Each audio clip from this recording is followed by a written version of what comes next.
Oh my gosh, that was awesome. There were two fish fighting for it. Both came and broke the surface, and then this one just hammered the fly.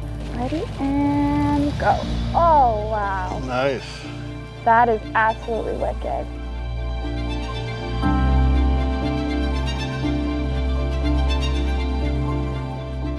So Chris has spotted and got me into first fish. We've seen some others. We just saw 6 go by us. There he goes. That was outstanding. And you know, the best part was getting him on a bomber. Like, that was awesome. Took 3 or 4 casts, got it in there. Chris helped me, boom, fish on. It's a fish factory, it's a food factory. There's a lot of different ways to fish the river. It's just cool. It's you know, it's a pretty amazing place.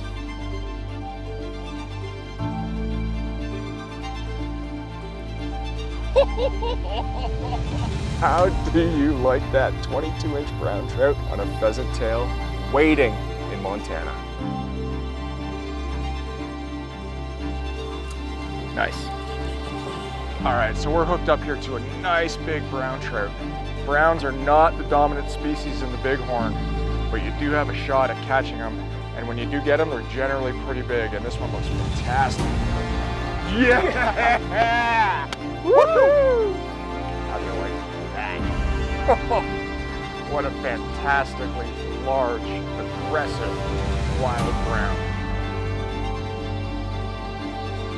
Adam had me thrown into the back, slowly stripping, and then dropping it off the ledge.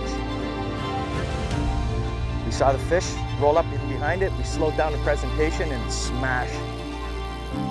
Big old smallie. Oh my gosh, it's a giant. That's a tank. This is the reason we make the drives. This might be my personal best, boys. That might be my personal best. He's got it. I got him. Sweet. It's a big fish. How's that? That's a big pike. That is a monster. Oh my goodness. Yes! Can you believe this? That is a big pike. Thanks, sweetheart. What an unbelievable animal. Rob, is that your biggest northern? That is my biggest northern. Congratulations, Thanks, buddy. man. Ah! That's a stud. Nice fish. That's a big fish, That's man. a nice one. Nice. You had just said, too, we're going to pull a big one out of here. Yeah, we're gonna find another nice one right in here somewhere. All right. There he is. Great fish. What a